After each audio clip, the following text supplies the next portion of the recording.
Hey, welcome everyone. This is our eighth class, I believe, and let's go ahead and get things started. And if other folks are still coming online, they can just join us in the prayers when they arrive. So I'll get on the screen the first prayer that we recite together just one time, the praise to Shakyamuni Buddha.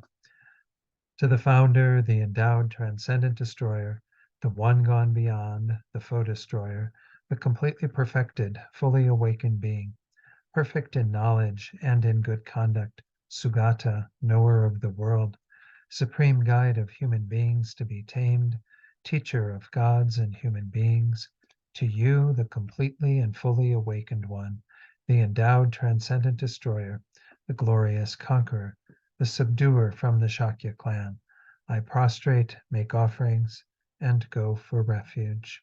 And we'll do the short mandala offering. This ground, anointed with perfume, strewn with flowers, adorned with Mount Meru, four continents, the sun and the moon. I imagine this as a Buddha field and offer it. May all living beings enjoy this pure land.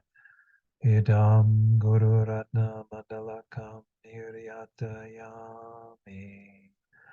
And then finally, refuge and bodhicitta, as usual, the first time in English, and then twice more in the Tibet. I go for refuge until I am enlightened to the Buddha, the Dharma, and the Supreme Assembly. By the merits I create through listening to the Dharma, may I become a Buddha in order to benefit all sentient beings.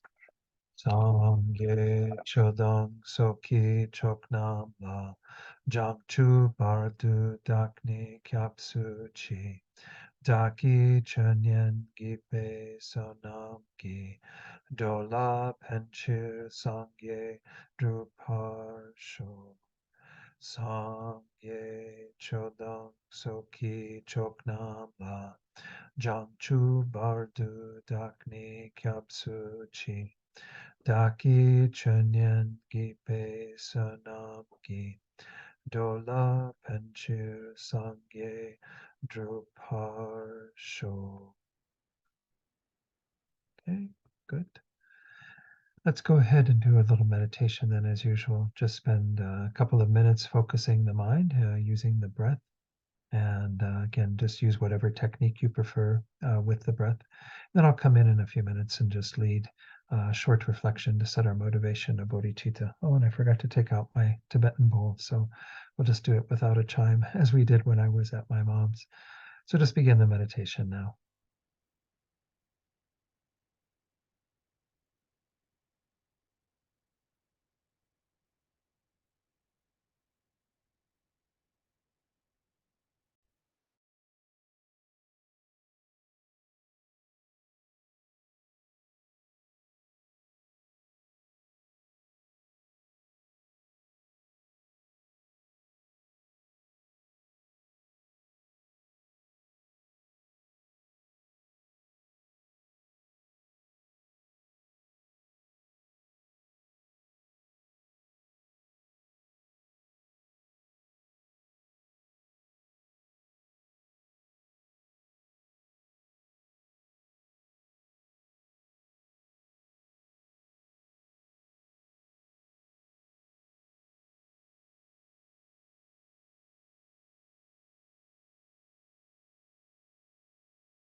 So now to set our motivation for tonight, let's reflect on verse 49 that we covered last week.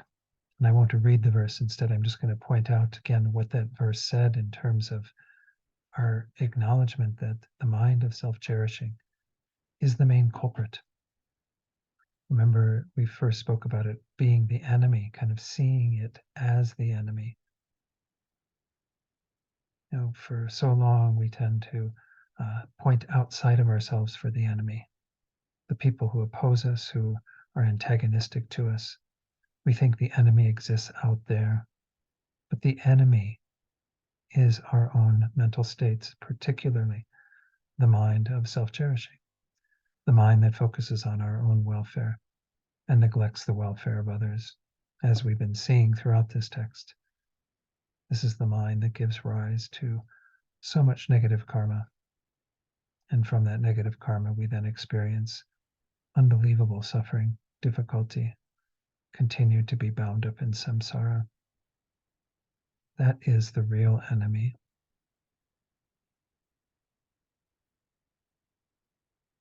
We also discussed how the mind of self-cherishing is a thief, kind of stealing the wealth of our virtue. What energy and time we do put into creating virtue, acting in accord with the principles that the Buddha teaches for accomplishing merit, for increasing our positive potential. So much of that can be stolen away by virtue of our mind of self-cherishing that rears its ugly head and takes us in opposing directions.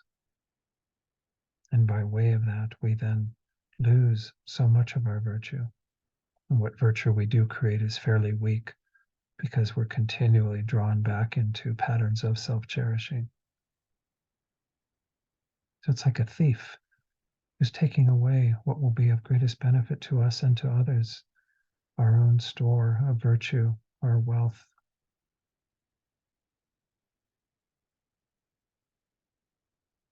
And we saw the third way that we can talk about this mind of self-cherishing that's highlighted in that verse as being an imposter. We think that the mind of self-cherishing is our greatest benefactor, that it is us kind of taking care of us, tending to us, helping us to have the happiness that we seek, helping us to avoid suffering.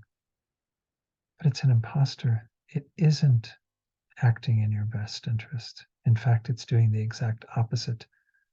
As much as we follow the mind of self-cherishing, thinking it will lead us to happiness and freedom from suffering, it only leads us further and further away. It's an imposter. It's a fake. So again, with this understanding of the mind of self-cherishing being the enemy, being a thief, being an imposter, we generate this wish to replace the mind that cherishes ourselves with the mind that cherishes others. And in particular, the motivation of bodhicitta, that is rooted in cherishing all beings as if they were your kind, dear mother, and wanting to help them to have the happiness that they seek and be free from all dissatisfaction and suffering.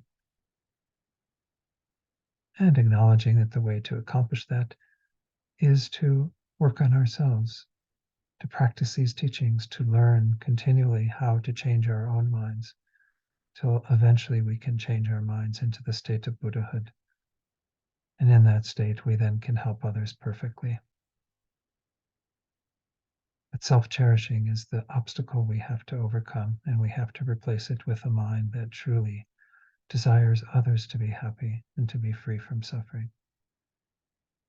So hold that awareness right now within this motivation of bodhicitta, so that everything we do tonight helps us to eliminate this mind, to see it for what it is, the enemy, the thief, an imposter, and to uproot it completely and follow the bodhisattva path all the way to awakening, so we can help all sentient beings to do the same.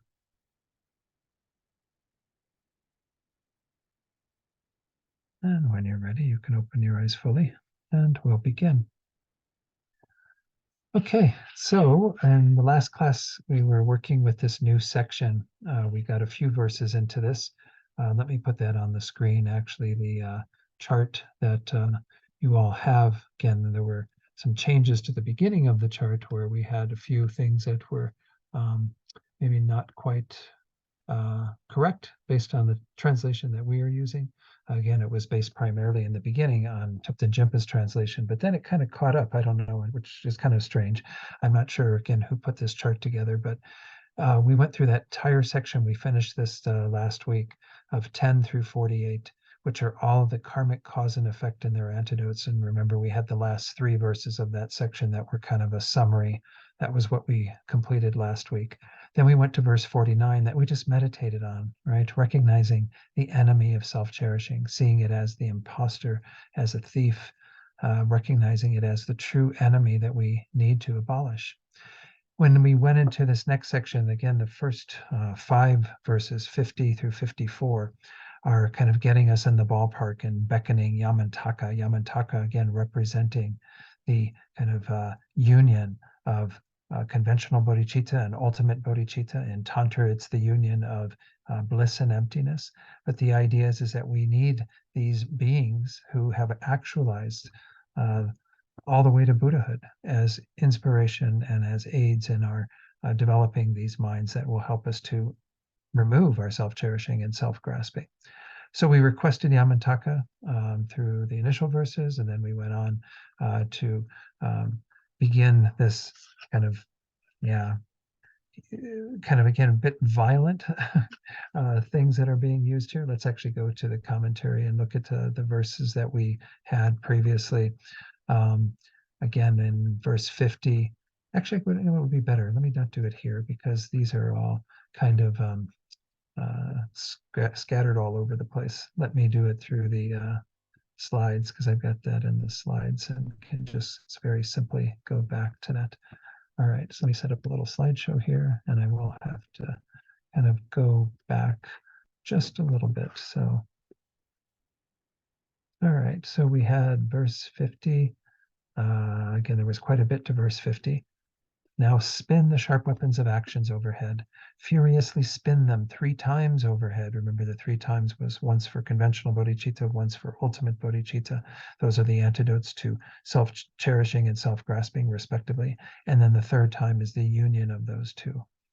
Then it says, spread your legs, the two truths. Open wide your eyes, method and wisdom. Bearing the fangs of the 4 powers, pierce the enemy. So this was a kind of bringing Yamantaka and that kind of energy into this text so that we can then work with Yamantaka. Then we had the next verse, O king of the knowledge mantras that torment the enemy, the cruel one, called the insidious demon of self-grasping, runs uncontrollably in the jungle of cyclic existence, brandishing the sharp weapon of actions. Summon this pledge breaker who brings about my own and others' ruin. Again, so we're talking about the mind of self-cherishing, this insidious demon of it says they're self-grasping, but as I've talked many times, they're twin demons and they are usually together, the two of them, especially when we are involved in non-virtue. They're definitely both there. So whether we call it self-grasping or self-cherishing, in this context, it's the twin demons together that we are definitely after. And that's, again, what we're calling on Yamantaka to help us to do away with, both our self-cherishing and our self-grasping. Then in the next verse, we have summon it, wrathful Yamantaka. Strike it, pierce the heart of the enemy and the self. Remember, the heart is kind of the way in which these two minds of self-cherishing and self-grasping, the mode of apprehension, the way that they are apprehending the I, self-cherishing, thinking that the I is most important and others are relegated to an inferior position. And then the mode of apprehension of self-grasping, which is thinking that the I exists inherently or intrinsically. Then continuing, we have this is the little, why I'm going back and pointing this out to some degree is because we do see this little refrain in lines C and D of verse 52 that's going to come into play again in verse 55 that we'll get to shortly. Rant and rave on the head of the conception that brings about our ruin, to the hearts of the enemy, again, to get them in the vital point, change their mode of apprehension. The self, which is self-grasping, and the executioner, self-cherishing. And remember that word maraya means kill, like kill them, get rid of them once and for all, eliminate those minds. Okay. So again, I'm not going to review all of the individual slides. That's where we left off, was with verse 52, with that word maraya. We have 2 more verses before we get into the ones that have the refrain, which is going to go on for quite some time, from verse 55 all the way through verse 90. Again, I kind of put the chart up there, but I didn't share it so much. Let me go back and just review that briefly. So again, we do have the chart showing that we are going into this 50 through 90, which is requesting Yamataka to remove these 2. Then we're going to have a heart of the request when we get to that in a few classes. And then a short little dedication before we go on to the kind of final part of the text that works with primarily self-grasping and overcoming that through the wisdom realizing emptiness. So we'll have some fun when we get to that. All right, so let's go ahead and let me see. Well, first, before I start, then, are there any questions? Yes, Ruth, please. Is Yamantaka external or internal? There's kind of both in a sense, because we can say that Yamantaka is the representation of enlightened mind in this case, which can manifest in that form, in the form of Yamantaka. But of course, the whole point of having an external Yamantaka, as we often talk about, kind of an external guru, is to awaken the internal Yamantaka, the internal guru. So we can see it as symbolic of our own need to develop conventional bodhicitta, ultimate bodhicitta, and then uniting the 2. And then, of course, culminating all of that on the tantric path. So we can talk about sort of the Yamantaka that is from our own side, that is our own mental development of these various states of mind. And then, of course, the external Yamantaka that can aid us in doing that, help us to have the appropriate instruction and guidance to be able to generate those states of mind. So in this way, it's kind of both. Yeah. So we get to choose or Well, now I'm I fine on I don't know. Yeah. yeah, I mean, I think it's not that you choose. You can feel like it is coming from both, because I mean, we often use that phrase, and I was kind of alluding to it a bit in what I just said, that we have an external guru with the purpose of awakening the internal guru. So the degree to which we feel that interplay is kind of what's going on here, I think, is that we're beckoning this external figure that represents the culmination of our path. But that is only as a impetus for us to be able to awaken our own potential ourselves, to become, again, our own Yamantaka, to be able to be that for then, of course, for other beings. So the idea is that it's an interactive thing, an interdependent thing of Yamantaka external that is helping us on our path, but that main goal is to awaken our own internal Yamantaka, our internal realizations on the path, and so on. Okay. If you can hold that awareness. I mean, if not, there may be some times where it's useful just to think about the external, where we really are feeling like we need some inspiration from somewhere else. But then if we're feeling things kind of clicking on our own side, maybe we would focus more on the internal, kind of wanting to awaken our own energies, our own sort of Yamantaka-ness that can manifest in the form of these states of mind. Okay. Any other questions or comments? Okay. Okay, let's carry on then. And I think I will go back to the slides. I didn't actually put some initial slides here like I've been doing at the beginning of each class with a quote from one of the teachers. Instead, I just going and kind of right into it. Again, where we are at then is verse 53. And we'll go to Geshe Jampa Gyatso's commentary in just a moment. But this has another one of these kind of repetitions. And recall that when we have these kind of 2 words, when something is said twice, I'm sorry, not a single word said twice, it represents both the overcoming the self-cherishing through conventional bodhicitta and overcoming the self-grasping through ultimate bodhicitta, the wisdom realizing emptiness that is together with our mind of awakening. So it says, home, home, great meditational deity, produce magical emanations. Za, za, bind that enemy under oath. Pei, pei, great lord of death, please do the liberation rite.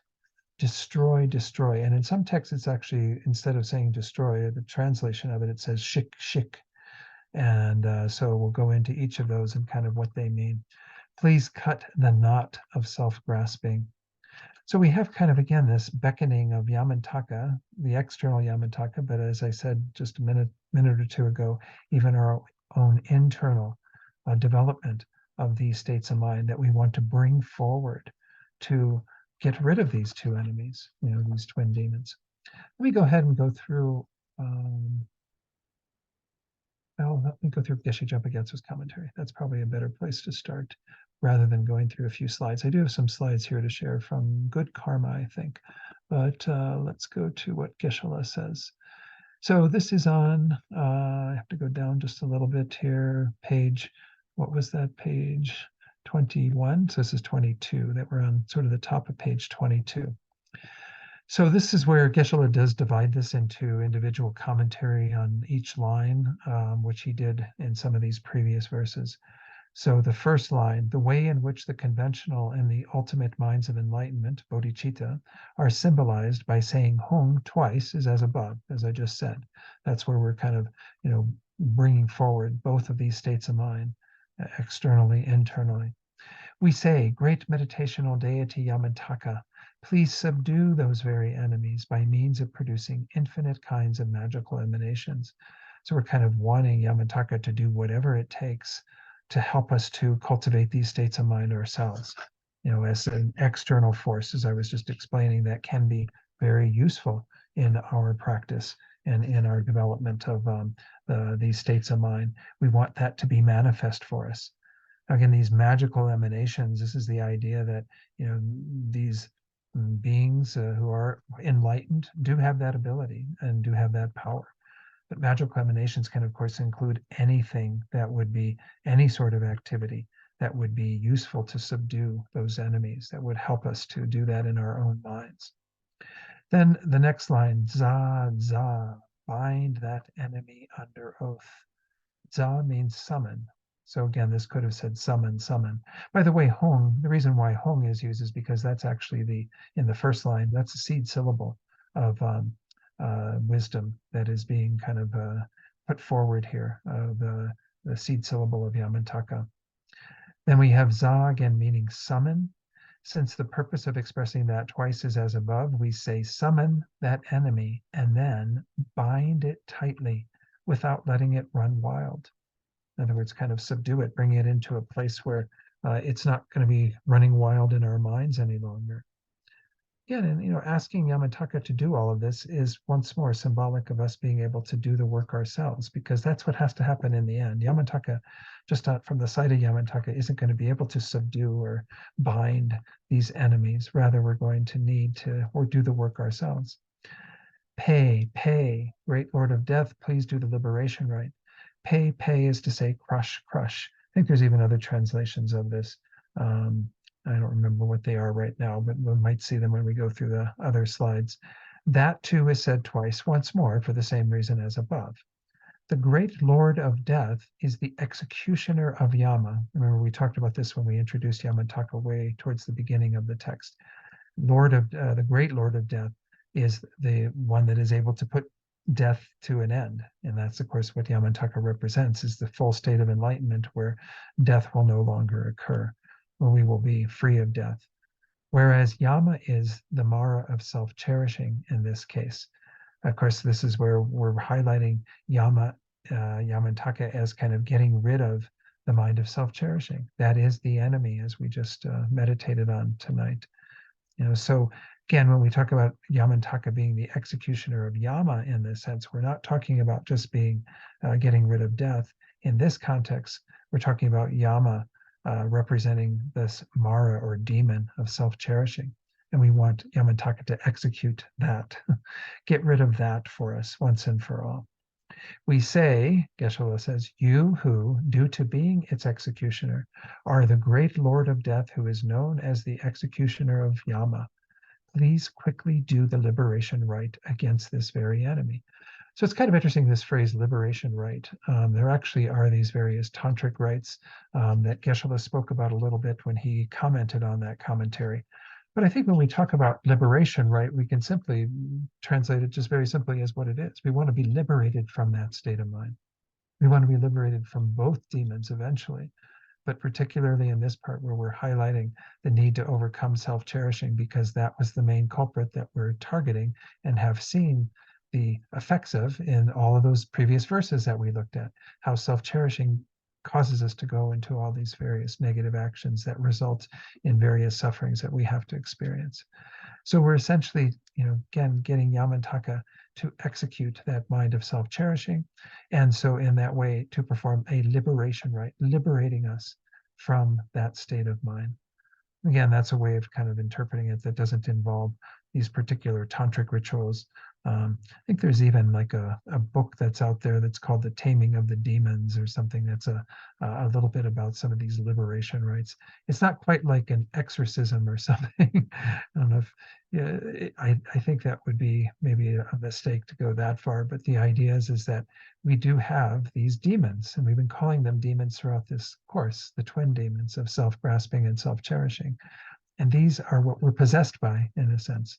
And so if we want to have any sort of freedom to be able to move in a more positive direction, we have to be liberated from those. We have to have an end to them. So let's go then on to the last line of this verse and see how Geshe-la comments on that. He says, no, I'm sorry, that's the wrong one. Next one, destroy. Again, this is in some texts, shik. Please cut the knot of grasping. The meaning of the two is as before, through taking the knot of grasping to be the knot of both self-grasping and self-cherishing, we say, please cut these two from the root. So I also mentioned this previously, I won't keep, bringing it up, but when we talk about one, we're often talking about the other. And in this case, they're being both thrown in there, even though it says cut the knot of grasping. You might think it's just self-grasping, but as Geshe-la says in his commentary, it means cut both of them, get rid of both our self-grasping and our self-cherishing, because we see that they do act in tandem. I talked about this previously, but that's the real problematic state of mind that most beings are dealing with, is that they are grasping so tightly at this I as being real, and they are also elevating that I to a sense of kind of importance over the welfare of other beings. And so these two are acting in tandem and causing all kinds of mayhem. So we want to be free of both of them because they are kind of the twins that are wreaking havoc. All right, so let's see what, again, this is from Good Karma. I've got some quotes from Good Karma tonight, not a ton, but at least gives us a little bit to work with. Hung is the seed syllable representing Yamantaka's wisdom mind, the subtlest clear light mind that realizes emptiness directly. Here we invoke Yamantaka's perfect wisdom to display his miraculous powers. And in her commentary, this isn't in Geshe-la's, but Geshe-Jampa Gyatso's, but it says that this miraculous powers or magical emanations, whatever it was that was in our translation, that this actually refers to the 4 actions that we looked at last week. So I'm recapping them on the next slide here. Remember these 4 actions, this was in the commentary on verse 50 that we went through last week. The first one is pacification activities, pacifying negativities. The second are activities of increasing, specifically increasing our merit, our positive potential. The third is controlling others, kind of keeping forces at bay that are going to be problematic for us. And then the fourth is wrathful actions, to destroy hindrances, to act in a very wrathful, powerful way when called upon to destroy hindrances to our practice. So again, we're asking Yamantaka to help us with these types of activities. Not again that Yamantaka can perform those from their own side, any Buddha, any enlightened being. If we have the karma to experience their aid in regard to that, we will. But we have to create the causes from our side too. So we're asking for inspiration, the powers of that Buddha, Yamantaka, or any Buddha, for that matter, who can then help us to overcome these and help us to be free of them. Then za, and again in ours it was ja, but I think the J often in the Sanskrit, when it's translated, or when it's pronounced, it's usually with that DZ sound like za, by Tibetans at least. I don't know if that's true in the original Sanskrit, but Tibetans often pronounce it with that. It means to bind or to tie. In this case, the enemies of self-centeredness and self-grasping, so they can never escape from wisdom and bodhicitta. And we want to tie them up and hold them in place and not let them, again, wander around, as we saw in the commentary. Pay, and again, the PH isn't a F sound in how that's being put forward. The H adds an aspiration to it. So it's pay. It means to destroy the bondage of our self-grasping and self-preoccupation. We want freedom, not the freedom to follow our afflictions that we've had or that we do have in worldly life, but the true freedom that comes from a mind that is saturated with wisdom and compassion, right? The real freedom is when we're no longer under the control and influence of these two states of mind. Rather, the freedom to follow our afflictions. Well, we've had that since beginningless time, and it hasn't gotten us anywhere. We need a true freedom, again, that comes from this mind that is filled with wisdom and compassion, these two aspects of the path that are ultimate bodhicitta for wisdom and conventional bodhicitta for compassion. Then the final line, shik, destroy. Let's cut out the nonsense, she says, of our wrong conceptions and self-centeredness once and for all. So again, she also includes both of them, and there are wrong conceptions, primarily the wrong conception that's grasping at a self of that is inherently existent, and then our self-centeredness, our self-cherishing. And we want to be rid of these once and for all. So this is just kind of continuing in the vein of some of the other things that we've seen in this initial section before we get to verse 55. And we have one more verse of kind of asking Yamataka to come forth and help us with this. Again, the external gurus that we can then use as a support for doing the inner work to awaken our own wisdom and compassion. Come here, great meditational deity Yamantaka, this sack of actions and the 5 poisonous afflictions that mires us in the foul bog of the actions of psychic existence, please, in this very moment, tear it up, tear it to shreds. So it's kind of an interesting sort of picture that we have here, kind of being within this sack, this bag of actions, karma, and the afflictions. And he pointed out in particular what are called the 5 poisonous afflictions. And there are different interpretations of this. I'll get to that a little later. This is kind of what mires us in what's called here the foul bog of the actions of psychic existence, of samsaric behavior, samsaric experience. This is a way of seeing our situation and wanting Yamantaka to kind of tear up the karma and the afflictions that are arising from these states of mind. Because again, we're still going back to the 2 demons, the twin demons, because they are what we're really out to annihilate. And if you, of course, get rid of those, then you get rid of everything that is built upon those, all of the actions that we engage in, the delusions that arise on the basis of those, and so on. So this is the idea behind that, is to, in this final sort of request to Yamataka, before we engage in the repeated request, that is again going to be those same 2 lines.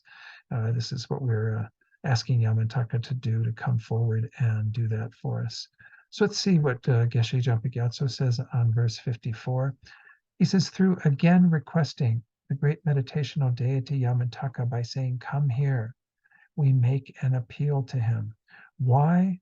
Due to the abodes of psychic existence being completely filled with the foul bog of actions and afflictions, it is a sack. It's like we're caught up in this sack. It's kind of, again, a strange analogy, but we're trapped in this, like we're in this container that is the samsara. Since the one that mires us in this foul bog is the self-cherishing, we request him, Yamantaka, to tear to shreds this sack of self-cherishing that is completely filled with bad actions and the 5 poisonous afflictions. Further, so that it is not torn up in stages, we request, please rip it up. That is, tear it to shreds quickly in this very moment. The reason for saying tear twice, because it says tear it up and then tear it to shreds, is similar to what we saw before, right? We want to have both the mind of conventional bodhicitta to tear up the self-cherishing, the mind of ultimate bodhicitta to tear up our self-grasping. Now, when we talk about what are these 5 poisonous afflictions, it's kind of, again, interesting. There are different presentations The one that Geshe-la did when he talked about this in his commentary, he said that they were attachment. We all know what attachment is. It's that mind of desire that's inflating and exaggerating the pleasantness of objects and being drawn towards them, wanting to possess them, bring them into our sphere of experience and not be or not be separated from them. The mind of hatred, which is the exact opposite, where we have something that is coming into our lives, generally people who are annoying and difficult, and we absolutely want to be separated from them. We don't want to be around them at all and develop a hatred towards them. Ignorance, which can be a variety of forms of ignorance, but the main ignorance, of course, being the root cause of cyclic existence, which is our grasping at inherent existence, self-grasping. Grasping at the I to exist inherently, and also all phenomena to exist inherently. So those three, those are often called the root afflictions: attachment, hatred or anger, and ignorance. They kind of fall into those kind of the different poles of experience: the pleasant things that we are attached to, the unpleasant things that we push away, and then the ignorance that they are kind of rooted in. Then the last two that he includes are jealousy and pride. And this is actually, I believe, the same way that it's presented in Tantra. I'll show the slides in a moment. But there are other presentations of these five root afflictions or kind of main afflictions. And when you study mind and its mind and mental factors, they talk there about 6 root afflictions, and it's a slightly different presentation. So just know that there are different ways that you can kind of group different afflictions depending upon the particular context. And in this case, since we are working often with tantric kind of elements, it's interesting that Geshe-la does use, again, the tantric presentation of the 5 poisonous afflictions, these 5 poisons. So this is what Geshe-la says, again, that I just repeated read from. And then he goes on to say, just as if we ingest even a small bit of poison, it can endanger our life, right? Some poisons are very, very strong. And if we were to take even a small amount, it could completely put our life at risk. Likewise, as long as we are filled with these afflictions, we cannot achieve liberation. And therefore, they endanger our life of liberation. They are a danger to us because they will keep us bound in samsara. And that's why we want to be free of them. That, and of course, the karma that is generated on the basis of those, as well as all contaminated karma. Then what Venerable Chodron says in her, she says, we request him to demolish our polluted karma and the 5 poisonous afflictions, which are hindrances to generating concentration. So she takes it in a very different vein. I'm not going to go into a very detailed explanation of each of these, but there's one particular teaching, and I think the place where I first encountered it is in Nagarjuna's letter to a friend, where he talks about these 5, but they're presented often in the context of developing concentration. The first is attachment to sense objects, which is a form of attachment, but it becomes an obstacle to concentration because we're continually bound up in beautiful sights, the delightful sounds, and very tasty objects of taste and smell and so on. All these various things kind of entice us, and it can be hard to meditate when the mind has that. Malice or hatred, dullness and drowsiness, these are not ignorance, but they are things that are kind of in the flavor of ignorance, having a dull mind and a sleepy or drowsy mind. These are put together because they both bring the mind into a kind of dark place. Then remorse and restlessness, which kind of excite the mind to some degree. Remorse can be regret that we have about virtuous things we've done or other things in our life, and then restlessness, distraction in the mind, and so on. Those kind of cause the mind to scatter more, to go outside, whereas the previous one, dullness and drowsiness, cause the mind to be withdrawn in even to a greater degree than what we are trying to do. We're trying to draw the mind into the meditation object, but they cause the mind to get very dark and dull. And then the final one is doubt. Doubt actually happens to be among the 6 root afflictions in the presentation of the mental factors. But doubt can be a problem in our meditation because if we aren't very determined that we can actually accomplish this meditation, that we have the right instructions, that we are able to do that, then it can be a real obstacle to making progress. So that's the kind of direction she takes them in. But then she mentions that in a tantric context, the five afflictions are attachment, anger, ignorance, jealousy, and arrogance. Or she says arrogance or miserliness because I think in some presentations miserliness is put there, which would be kind of a heightened form of attachment. But arrogance or pride is what Geshe-la had again. He had the attachment, hatred, ignorance, jealousy, and pride. So again, that's again what we often see in a tantric presentation are those five. But regardless of what five they are, the whole point of this verse was to want Yamantaka to help you to kind of be free from that sort of sack of garbage that we've been involved in, these afflictions that have been driving us to create contaminated karma, which we then experience all the various sufferings that we went through in those earlier verses. So it's just another request to Yamantaka before we get into the refrain where we're asking Yamantaka again and again and again for what, like 45 verses to, is it more than that? Anyway, it's something like that, 35, no, less than that, 35 verses where kind of keep asking Yamantaka to keep, destroying it, destroy it, destroy it. So anyway, you'll get kind of tired of those lines, I imagine, after the time we get through all of that. I don't think I had anything else left on the slides, but let me go back just to make sure. Oh, this was something that I put in there that was kind of since I didn't put something at the beginning of this section tonight, I thought I would add in this commentary from Geshe Losang Jampo. He said this when he was going through this kind of final section of the introduction to this refrain, these verses with the refrain. He says, your motivation in all the practices you do each day should be to tear your self-grasping and self-cherishing minds to shreds, just as we saw in that verse previously, right? Tear it up, tear it to shreds. Okay, that's kind of interesting practice advice, right? Everything we do every day should be targeting these two demons, to tear them to shreds.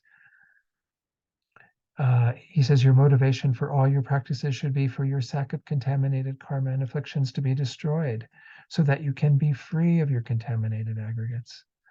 Contaminated aggregates are the aggregates, the mind and body that we have through the force of our contaminated karma, or karma that is together with ignorance and driven by various afflicted states.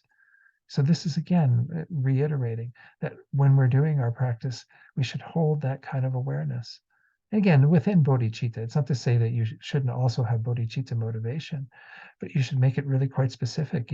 Within this, in order for me to accomplish enlightenment, may I be able to tear up these twin demons. May I be able to be, free from these contaminated aggregates and the factors that cause them to arise, our contaminated karma and afflictions.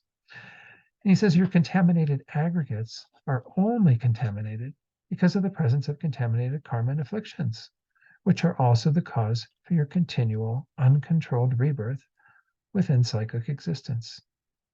So again, this motivation might start sounding like it's kind of in the vein of the Hinayana practitioner, the fundamental vehicle where you're simply trying to be free of your own cycling in existence, your own contaminated existence.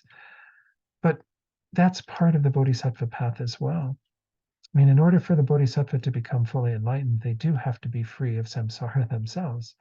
You can't, the example I often use is that if you were in a like quicksand, some really horrible place where everyone is kind of in this muck that you can't kind of draw yourself out of. If you want to help beings to get out of it, you can't be in the quicksand yourself, right? You're not going to be able to help them. You have to be on the solid shore, the area that is actually not quicksand, to be able to help them to come up out of that. So it's the same in regard to the bodhisattva path. The bodhisattvas don't hold on to all of their delusions while they're trying to help everyone else to be free of them. They get rid of them themselves, and then they go on to remove the subtler impediments to becoming a Buddha and actualize the state of enlightenment so they can help others to do that same work. So the idea is, again, even with what Geshe Losang Jampo is saying there, is that we still should have that motivation. We've got bodhicitta as our main goal, trying to become a Buddha for the sake of others. But we have to see that in order to become a Buddha, we have to do this work. We have to get rid of these contaminated states of mind. We have to get rid of the ignorance that's at the root. And then we have to go above and beyond that through generating even greater compassion and so on to remove the subtler obscurations that are keeping us from becoming a Buddha.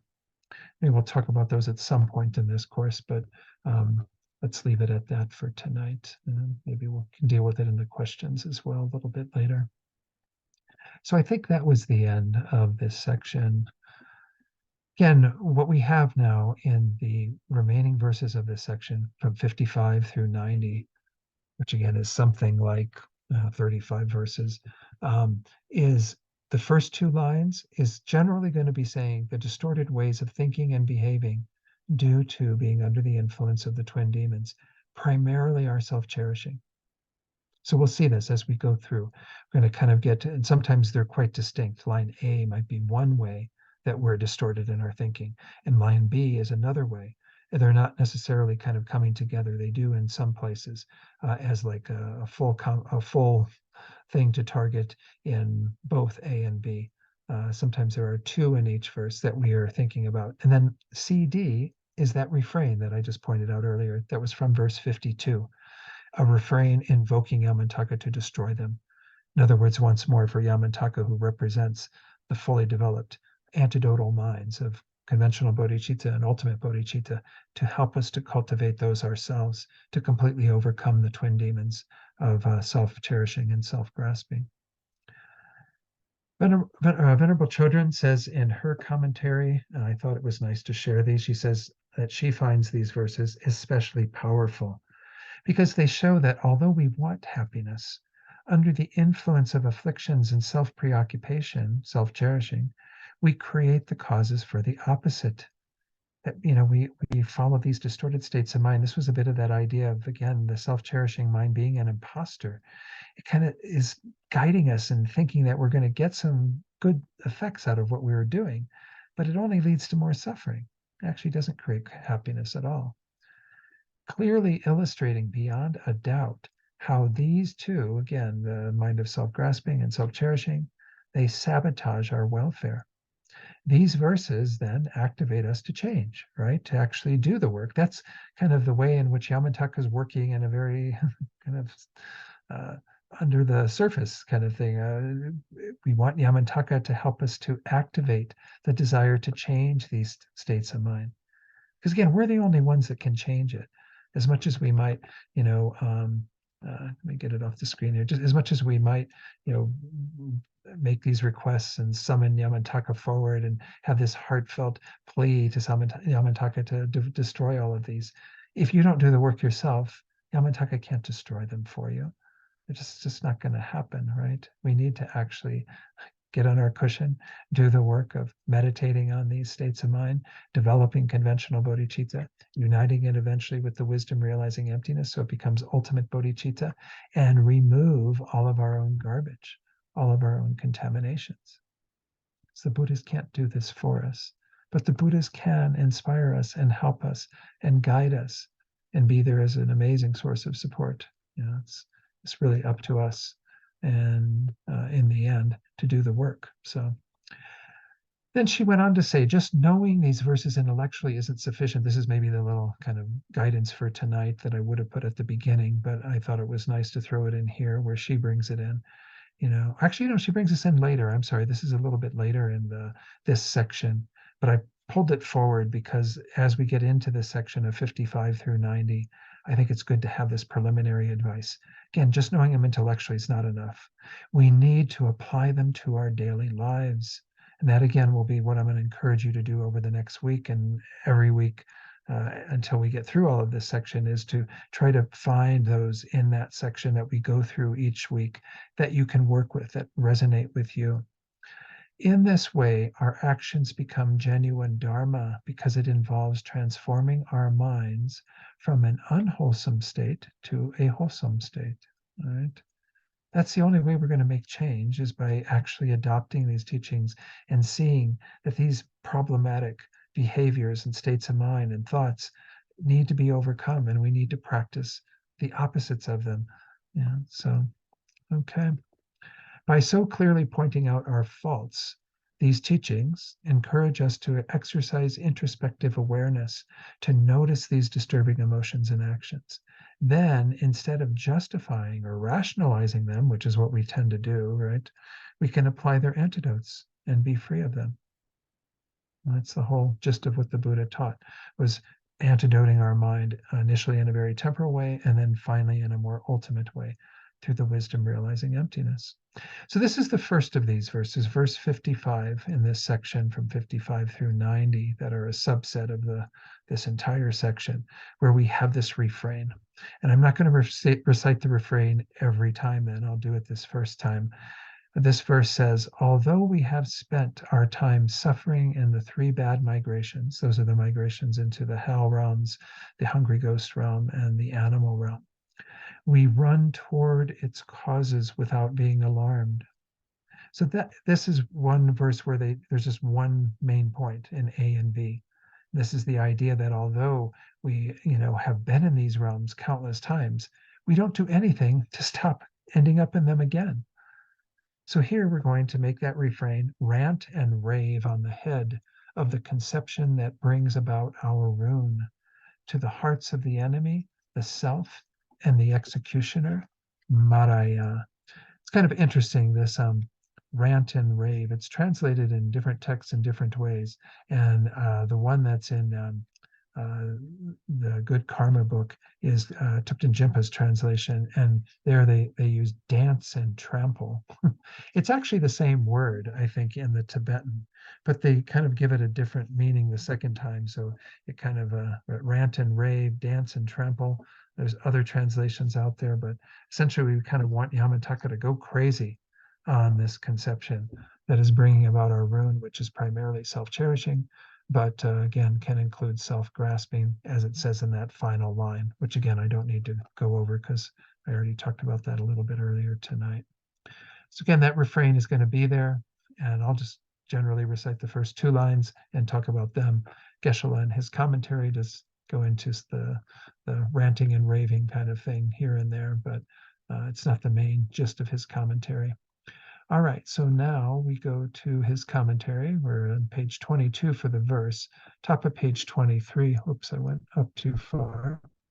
From the point of view of being involved in the activities of this life, until recently, we have spent our time only in suffering by being reborn in the abodes of the three bad migrations again and again. Now that's kind of it's meant to make a point that by and large, the amount of time we have spent in samsara has been primarily in the three bad migrations. When you study these and what's called the Abhidharma texts, they essentially say that the preponderance of beings, it's sort of like a pyramid, where you have the lower realms, the hell realms and the hungry ghost realms and the animal realms. That's where the bulk of the beings are. And so because we're one of those sentient beings who's gone from life to life since beginningless time, chances are we've spent most of our time in those lower realms. Plus, in the hell realm, for example, they say that the duration of time that you spend there is incredibly long. And the hungry ghost, it's not as long, but still quite long. Animals probably, again, have a variance in terms of some animals are born and live very short periods of time, but other animals have quite long durations of time. But the idea is that as you go up the pyramid, you actually probably spend less time in some of these other realms, especially what we have in the human realm right now, which is, not a horribly long time. I think I'm going to clear up my video for just a second. I think I'm getting a little fuzzy on your screen. I don't know if that helped or not, maybe.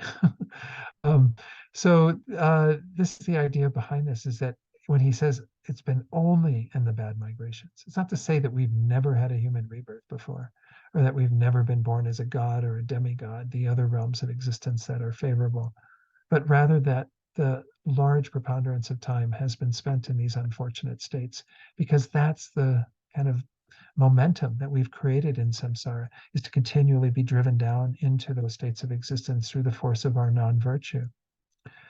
The next sentence, even though this is so, still now, without being alarmed, that is, without being frightened, once again, we run solely to create the causes for suffering. We still keep stepping in it again and again and again. We still keep engaging in non-virtue, following the mind of self-cherishing, following the mind of self-grasping. Who is the one who makes us run in this way, Geshe-la says? Through seeing that it is self-cherishing that makes us run in this way, as before, we say, rant and rave on the head of the conception that brings about our ruin to the hearts of the enemy, the self, and the executioner, Maraya. Okay. I do have a few slides to share on this. There's kind of an interesting similar sentiment that's in one of the verses from Shantideva's text. I think that's the only screen that I actually have to share with you. This is in the first chapter of Shantideva's text. And actually, we use it there as primarily a way of generating compassion for others, whereas in our text, we see it as something we need to be aware of in regard to ourself. Here, Shantideva says, although wishing to be rid of misery, they run towards misery itself. Although wishing to have happiness, like an enemy, they ignorantly destroy it. So in the context of Shantideva's text, it's where you're looking at other beings and generating a compassionate motivation to help them because you see how they are acting completely opposed to their own best interests. Sentient beings are running towards misery, although they want to avoid it, and they're destroying their happiness, although they want to attain it. Now, again, what was being pointed out in that verse was for us to look at and see how the mind of self-cherishing keeps manifesting in ways to direct us to do the same sorts of things. Perhaps we've gotten better. Hopefully, we've gotten better through our practice of the Dharma. But nonetheless, we still do have that tendency to move in that direction. The next verse, our effort to accomplish our immediate wishes is small. We do not culminate any of the many activities we do. So there's kind of two behaviors that we're talking about here, but they are very related. One is to, we want things to happen immediately. And this often happens when people come to the Dharma. And of course, in our culture, we like things, fast food right there, available on demand. We want things to happen immediately. And of course, that's not the way things happen in Buddhist path. So our effort isn't really strong enough, of course, to accomplish that sort of thing. And we don't have the ability to sustain our effort. And we also don't culminate any of the many activities we do. In other words, we might start things, but we never bring them to a conclusion. We never develop that sort of steadfastness that keeps moving in the right direction and bringing a task to its completion and then going on to something else. Instead, we start this and we dabble in that, and then we go, oh, but that looks more interesting. We go over there, and we kind of never bring anything to its conclusion. Both of these behaviors are in this context. Again, these verses, we're looking at them as ways that we can see how our self-cherishing mind manifests, and it guides us to do these sorts of things. Because of course, why does one, for that second one, for example, why do you go from, I'm studying this right now and it's kind of interesting, but then I see something else that's more interesting? It's because we start following this sort of mundane mind that likes to do what the self-cherishing mind wants, right? It wants us to be happy in the moment. It wants us to feel good. I always have to be careful when I talk to practitioners about doing meditation, because there is some logic in meditating on things that really resonate with you, because it can have a deeper impact. But if you're continually only going to the topics that you find interesting and delightful and fun to meditate on, you're never going to change your mind completely, because you're not going to do justice to the other topics as well. So again, we have to be careful that we're not sort of flittering around with our practice by virtue of that weakening what we can actually accomplish. So let's go through what Geshe-la says on verse 56. An immediate wish is a wish for something to happen very soon, or right now, such as when practicing the stages of the path to enlightenment, or doing an approximation retreat, and so forth. Approximation retreat is a tantric retreat where you do mantra recitation together with a sadhana, the sort of a ritual around that particular being that you're working with in that retreat in Tantra. So whenever you're doing any of these sorts of things, to then desire clairvoyance, visions, and so forth, after not more than 2 or 3 days have passed, right? So we go into these retreats and we have this expectation that things are going to ripen immediately for us. So we're going to have these visions and wonderful experiences. And then when studying, he goes on to say, to think, may I soon be given a title, and so forth. An immediate wish is posited in terms of our becoming worn out when mere months and years pass without a total effort to accomplish whatever it is we wish. I remember one time when Paula Chichester, she was Venerable Paula for many years. She's disrobed, but she's a wonderful practitioner. And she and at the time it was her husband, Roger, who now is Venerable Roger. He's continued to be a monk. But the two of them went on long retreat. And she wrote in this when she was being interviewed for Mandala magazine, I think by Venerable Rabina, but she said that, she had this desire to kind of go into the retreat and do these Vajrayogini practices, which is one of the tantric deities, and have all these kinds of mystical experiences. But she ended up right at the very beginning of the Lam. Like you have to, what is it, kind of water seeks its own level or something. It'll take you wherever you need to be in terms of what will actually happen in retreat is based on where your mind is really at. So your mind may think that you want to get these high tantric realizations, but you're going to end up exactly where the mind needs to be. Because if you don't do the work to support Tantra, for example, through deepening your meditation and practice of the Sutra path, which is what Lam Rim is all about, well, then you don't have anything to stand on. The realizations won't come. So again, this is just one example of what's being talked about in this, and I'm not trying to poke holes at in Paula Chichester's practice or anything. It's just what happens for many people, right? When we go into retreat or we start something and we think it's going to be some amazing, revolutionary experience, and it's going to be whatever it's going to be, and we can't be so caught up in wanting that immediate wish, as it's called.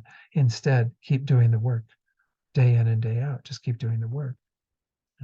Practice is what's most important. So, in addition, many activities is to go to a hermitage, for instance, without having culminated any study whatsoever and so forth. Also, without culminating a retreat there, to do something else. Again, this is that second line. We do not culminate any of the many activities we do. So we might go to a retreat, or we might go to a hermitage, or do various things, but we don't culminate them. We do something else. We do it for a couple of weeks and then we go, oh, I'm kind of bored with this. I'll go do something else. So having seen that the one that makes us act like this is also self-cherishing, we do that request to Yamantaka to rant and rave on the head of that misconception. Okay. I don't think I have any slides for this one. Now we have verse 57. We have great desire for pleasure, yet do not accumulate the collection of its causes. We have little tolerance for suffering, yet our longing, desire, and covetousness are great. So again, this is two different situations that kind of have a relationship in this case, because we have a strong desire to have pleasurable experiences in our lives, but are we creating the causes for those? And we have little tolerance for suffering, but yet we have a kind of out of control mind that isn't willing to deal with much difficulty, and really wants things to be pleasant and wonderful. And so therefore, when suffering comes along, we get we don't take advantage of it and don't go through the difficulties and what have you. So let's see what Geshe-la says on this. Most of us, as well as those among us who are, for instance, tulkus and children of the nobility, have a great desire for pleasure due to having been immersed in pleasure from an early age, right? We grow up in the West in particular with pleasures that are unbelievable, It's constantly having things thrown at us that give us some delight, especially in our five senses. As the cause for that pleasure, it is necessary to accumulate the collections by means of the six perfections. As is said, due to generosity, the first of the six perfections, we have enjoyments. Due to morality, we have happiness, meaning the happiness of good rebirths.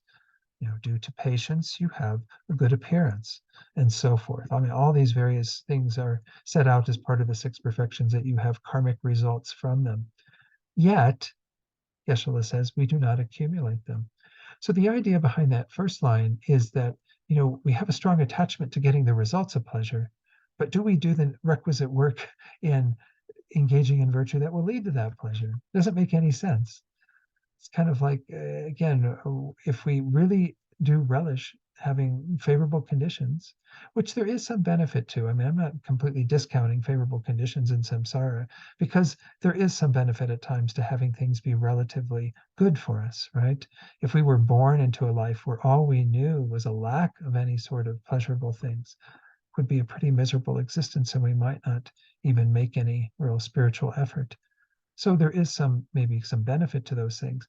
But the point that's being made here is that if you really do relish and cherish those pleasurable things, what are you doing to create the causes for them? Are you engaging in generosity so you can be assured that in the future you will have the resources that you need? Remember, that's one of the main causes of getting a good rebirth, a perfect human rebirth, because if you don't have enough resources to sustain that life and to be able to make good use of that human existence, then it could be wasted. You got all this good morality that ripened into a human rebirth, but you didn't have the right conditions. So if we are looking at our lives now and we see various conditions that we have, karmically, we should be investing in creating those conditions again. Because chances are, I mean, some of us maybe will attain enlightenment in this human life that we have currently, but for most of us, we're probably going to need a continuum of human rebirths that we can actually utilize life after life to attain enlightenment eventually. So this is just kind of pointing that out, that first line is saying, well, what are you doing to actually create the causes for that if you relish that? Chances are you're not doing those things due to self-cherishing. The second line about having little tolerance for suffering, yet our longing, desire, and covetousness are great.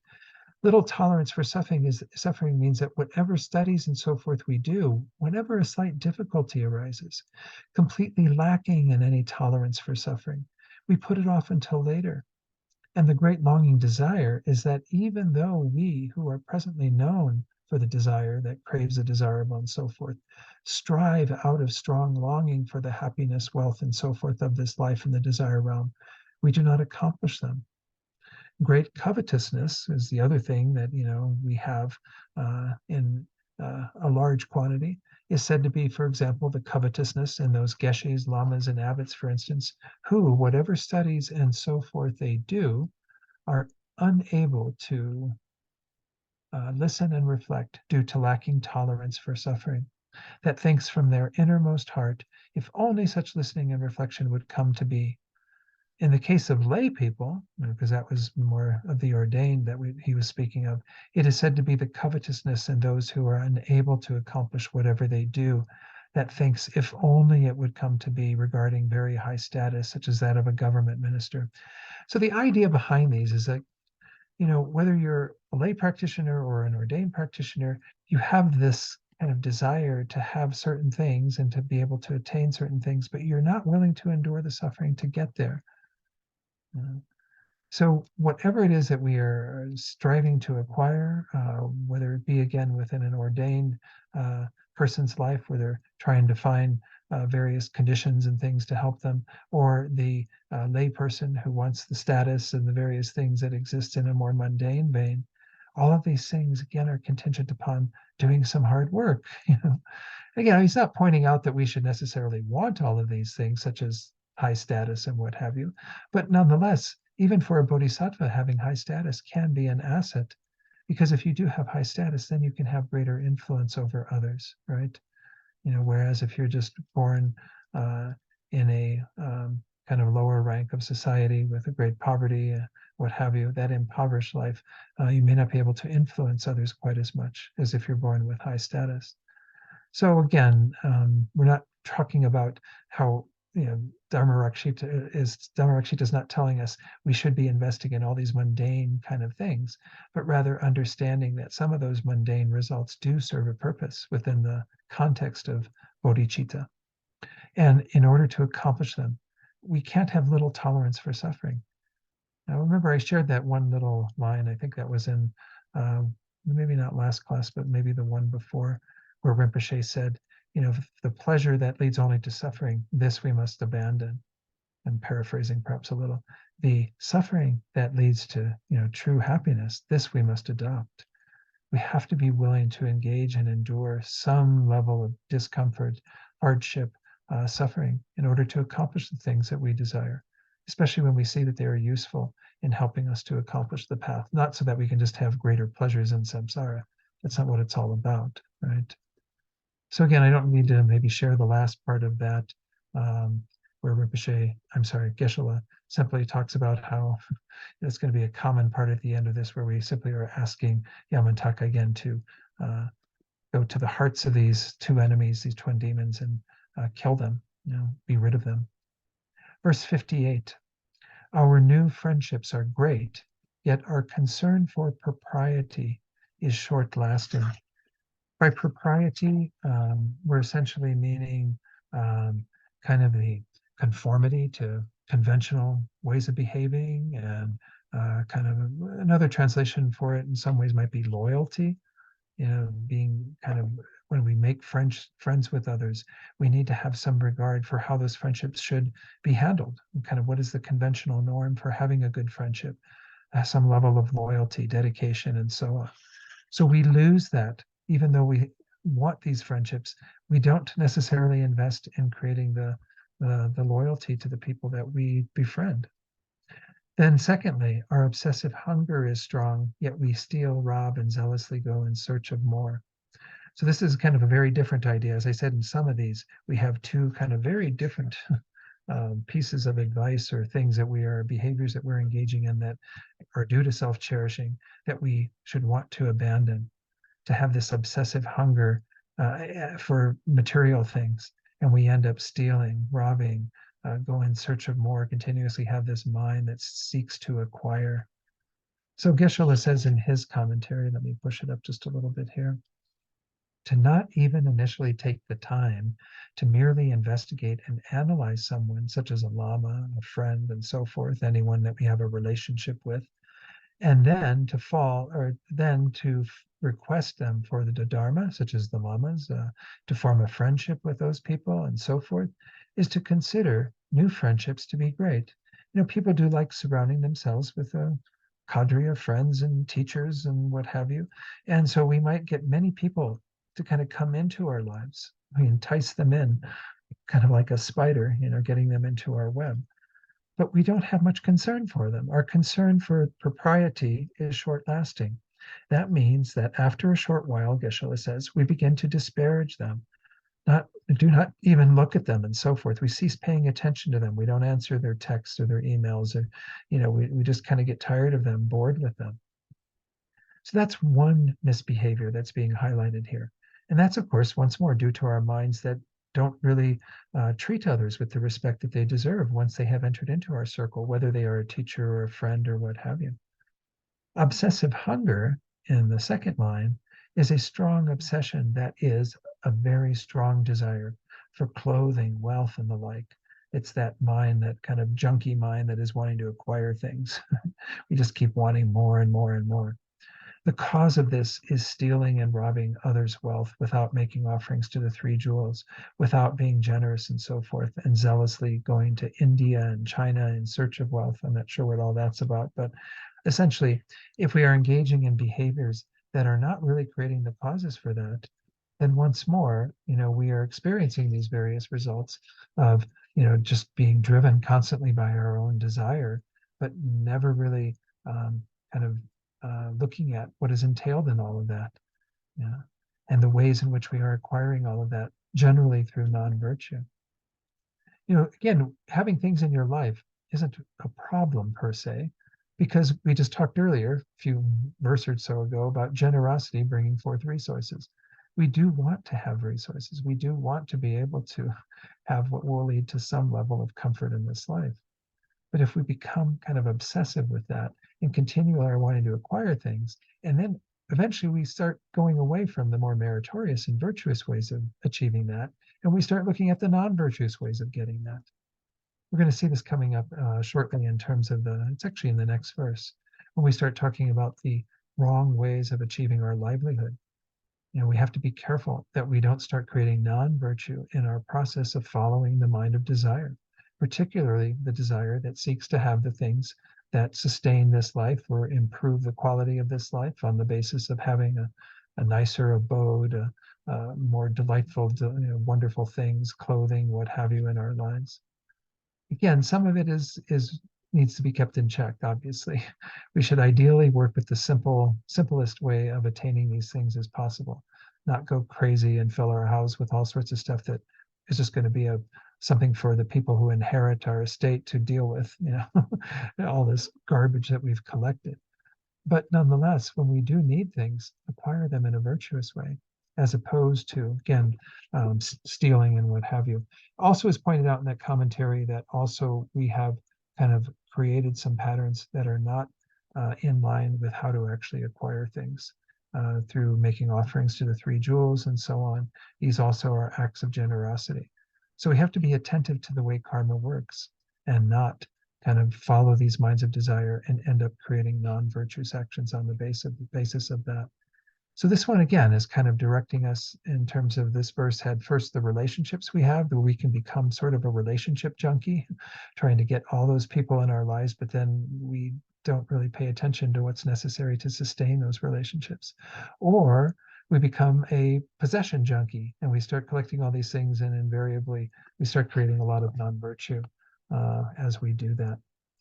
So again, the end of this verse was pretty much the same. I think I do have, maybe I have something to share on these. I'm not sure. Again, I didn't really have too much more from the other texts. There is a little bit from Venerable Children on this one that we just went through. Again, verse 57. I'm sorry, it should be, well, that was the previous one, right? Yeah, 57. I missed going through that when we went through that. Although we often speak as if we believe in karma and its effects, we do not always act as if we do. Rather, we put our effort into arranging people and situations so that they'll make us happy. I found this advice really kind of hit home with me. So I wanted to share it with all of you because Venerable Children, often is very, very astute in helping us to see how we might make some faults. You might think, oh, well, I've got a strong conviction in karma and its effects, and I can talk about it till the cows come home. But do we always act that way? Do we always, kind of do what is necessary to create the causes and conditions for what we are seeking in our lives? Instead, we again arrange people and situations so that they'll make us happy. That's the mind of self-cherishing operating there, right? Similarly, we put great energy into avoiding what we dislike. Remember, that was the verse that was about following what's pleasurable and avoiding suffering, have an intolerance for any discomfort or difficulty, hardships. In the process of doing this, we often don't stop to reflect on our motivation or to evaluate how our actions affect the people and the environment around us, right? We just go into that narrow, self-centered, self-cherishing mode, and we step on other people's toes like crazy. Thinking the causes for happiness are external to ourselves, we ignore the role our minds play in creating our experiences. That's why we have to be tending to the mind more than the external things. Whatever it is that we're trying to accomplish, it's all going to be accomplished by working with our minds. And then we just had the verse here. This is the one we were just discussing about the new friendships, relationships, and then the possessions where we kind of go crazy trying to acquire them. Okay, so I didn't have anything on that. Let's just go through this verse and then go on to the commentary. Might have time for another couple verses. Didn't get quite as far as I'd hoped, but that's okay. We are skilled in flattery and solicitation, yet our greedy disposition is strong. This is where we're pointing out kind of two of the main, what are called the 5 wrong ways of livelihood, that we might be trying to acquire things. And all it does is makes us greedier and abuses others in the process of our attainment of resources and things. The second line, although we zealously amass and accumulate, we are bound by miserliness. We acquire all these things. We have a mind that loves to have many possessions and lots of money in the bank, but we become very tight around these resources and we don't want to let them go. We become quite stingy. To kind of get us into that first line, let me go through what are often called these 5 wrong livelihoods. I'm sure that you've heard teachings on them before because I know I've taught on them before in some of the Exploring Buddhism classes. Sometimes they're introduced as part of the Bodhisattva vows because we want to avoid these as a Bodhisattva in particular, or in our Bodhisattva training. The first is hypocrisy. This isn't one of the 2 that were mentioned. Again, we had flattery and solicitation. They are the second and third of these 5. Hypocrisy is acting as though you're a great and holy Lama, for example, all full of love, compassion, and limitless insight. Why? In order to win the devotion and offerings of others. So you're acting as though that's what you've accomplished. It's hypocrisy. It's pretension. It's not actually being who you are displaying yourself as. There's a dishonesty going on there, some deceit. Flattery is praising others with the negative motivation of gaining something from them. So again, we know that you butter somebody up so that they do something for you. You know that they've got 2 tickets to a concert that you want to go to, and so you start treating them really nice so that they will take you as their guest to the concert. You know, that's a way of getting something, acquiring something through praising others with this negative motion of getting something that they have. Hinting, or what we called solicitation in our translation, or I think Venerable Chodron calls it innuendo, is gaining something by asking for it indirectly. The examples of this are if you had somebody, maybe a relative who sent you Christmas money, one year, or holiday, whatever holiday it is, and they say they were just being really generous and sent you like $1,000. So you might write them a nice little letter when it's coming close to that holiday, and you say, that $1,000 that you sent last year was just really appreciated, and da da da da. Well, you're coming around like a year later and thanking them for it. Why? So that you can plant the seeds for them to do that again for you. You know that this rich relative has got lots of money, and you're just trying to create the causes for that.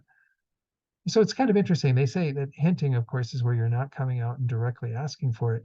At no point in these 5, and you'll see the remaining ones, is asking for something directly included. If there is a way to obtain something that is forthright, it's like saying, well, um, I could use some money right now. Is that something that you would like to consider giving to me? I know most people won't go to that length, right? They do these kind of tricky ways, these stealthy ways of trying to get money or resources from others. And that's the point. As long as we keep doing those, we're not really being honest with people about what our needs are and how we might seek their assistance. Artful acquisition is the term that Geshe Loden used in his Lamrim book. Geshe called it expropriation, coercion, extortion. This is gaining things by sneaky methods or pressuring others by, for example, insulting them about their miserliness and lack of caring for the desperate plight of such deserving individuals as yourself. This is kind of, you're putting pressure on the person, you're making them feel bad about themselves. He said, well, look at you, you've got all that money, but what are you doing to help people who are poor, such as me? We really kind of rude to say that to somebody, right? But you're making them, coercing them into feeling guilty so that they give you money, right? And there may be other ways that we do that. Of course, in some parts of society, they threaten people with breaking their legs or whatever to get things from them, perhaps. That would be a similar type of thing where we're making a threat, extorting other people. The final one is seeking reward for favor, or this is what in Geshe-la's translation, it was calculated generosity, bribery, acquiring through giving. This is giving a small gift in the expectation that you'll get something much greater in return. Stores do this, right? If you come in, if you're one of the first 100 customers, you'll get a free toaster, but you're there to look at something that's much costlier than a toaster, right? They want to get you come in the door so that you can spend larger amounts of money on the merchandise that's there. It's not maybe in quite the exact same vein, but it's very similar.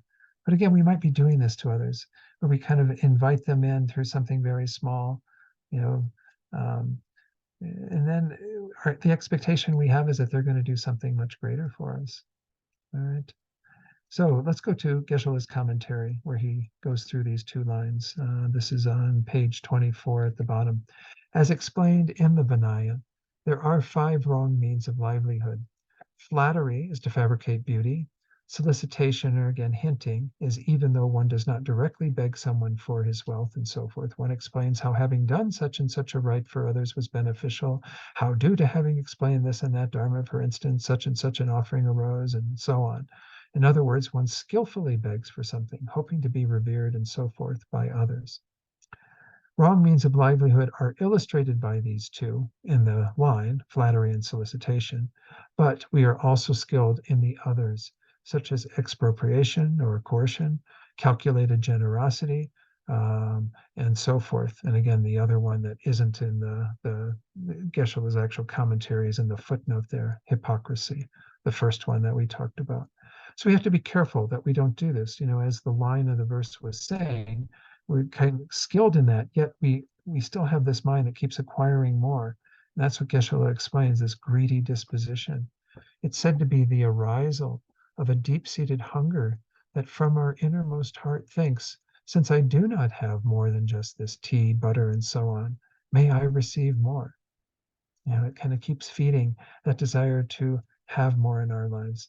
It makes us very greedy with what we do possess. In addition, whenever we obtain things and so forth, we immediately put them in a room, a box, and the like, and then lock them up and entrust them to others and so on. This being to zealously amass and accumulate, which was in the second line. Although we have the tiniest bit of wealth due to being bound by miserliness, we are unable to offer even the slightest to the three jewels, to give it to the destitute and so forth. And why do we do that? Because of the mind of self-cherishing. Let's go on. Whoops, I'm sorry, I didn't mean to do that. Let's go to this one. Yeah, verse 60. See if we can get through that at least tonight.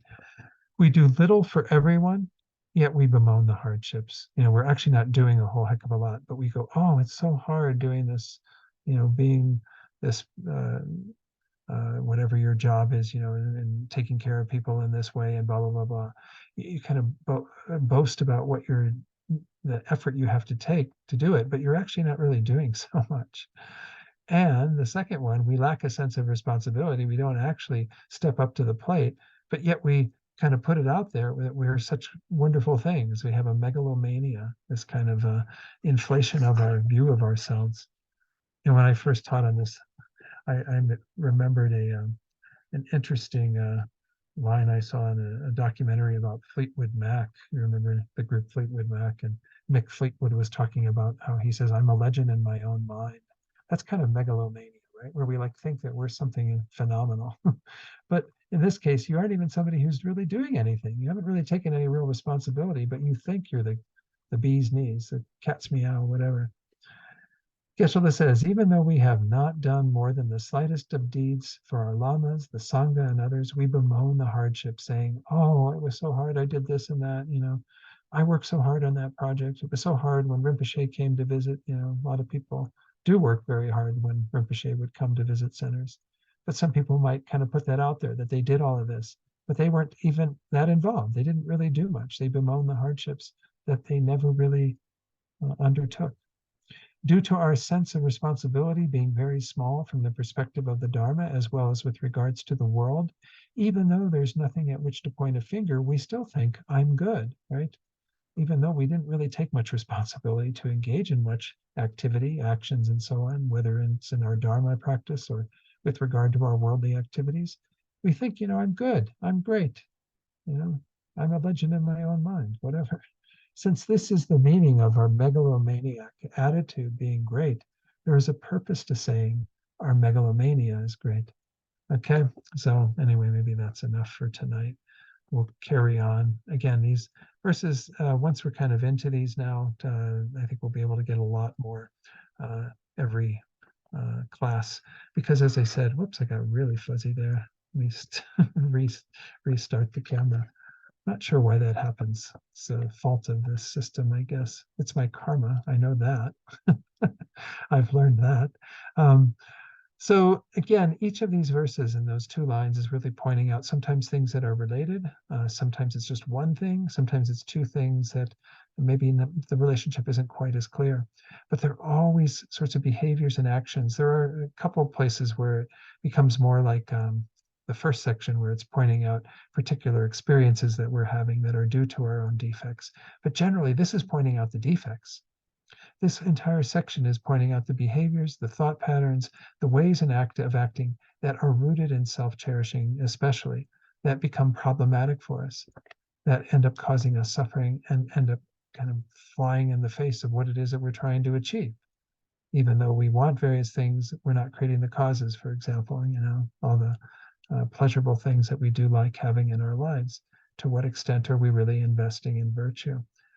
So again, let's do our discussion. And I'm happy to lead this tonight in Bill's absence, and we can kind of go through these and see what people have to share. But I'd like to first just see if there are any questions, because I have talked a lot tonight and didn't really give people an opportunity for questions since the very beginning, right after I started. So any questions on anything?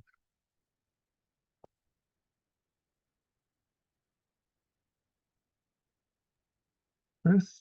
Well, Looks I like, just yeah. kind of had a comment. You talked about Yamitaka, you know, you know, destroying self-grasping and self-cherishing. And I can't remember exactly what you said, but I was thinking, well, it isn't focusing on, and then you also mentioned bodhicitta, conventional and ultimate bodhicitta. It just sort of seemed like concentrating on yourself and destroying it is not as good as constant is kind of generating the body, the mind of bodhicitta, I guess. I don't know. Yeah, it's kind of similar to what I was saying earlier, that when we look at some of these kind of intermediate goals of that one verse that was speaking to having good situations in our life, various things that are comforts that we definitely need to have in order to have a good human rebirth that can be sustained, to have enough food and shelter and what have you. I mean, these things are always meant to be seen within the context of bodhicitta. And it's kind of the same thing when we look at invoking Yamantaka to help us to destroy these states of mind. It's not for our own sake that we're wanting that done. Though there are times, obviously, when we initiate that sort of look at all the suffering that I'm enduring, and it's because of these twin demons, and therefore I want to be rid of them so I can be free of all that. But we should hold it within the greater motivation of bodhicitta. It's interesting when we look at the Lam Rim, of course, the two first parts of the Lam Rim, the initial stages where we go through learning about karma primarily as the main antidote that we need to practice to overcome the lower rebirths to get good rebirths. There is a strong sense of taking care of ourselves there, right? It's making sure I get a good rebirth, right? And in the middle scope, it's making sure that I create the causes to be able to depart from the state of cyclic existence, samsara, and to attain my personal peace of nirvana. Those two levels of the stages of the path can become very self-centered. That's why, again, even those that are practicing the path to liberation can have this very subtle form of self-cherishing.